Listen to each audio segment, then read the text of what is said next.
Assalamualaikum mga bishi. Gumawa ako ng full. Hindi full na puno. Tawag na sa Arabic full. Kinakain sa umaga o gabi. Yan siya guys. Ayan. Ayan. Ginawa ko yan. Masarap yan. Ayan siya guys. Kakainin sa umaga ng aking baba. Ayan. Dito nilagay ko siya dito. Buksan natin. Ganyan. Charan! Nilagyan ko siya ng mint. O, diba tinubo ng mint?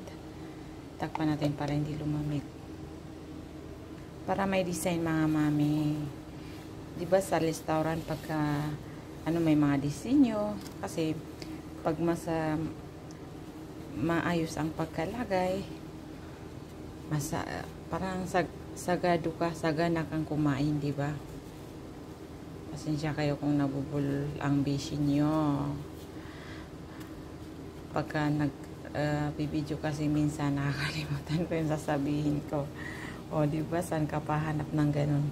Yan, sasabayan ng te. And then, kasing nipis ng cartolina na tinapay.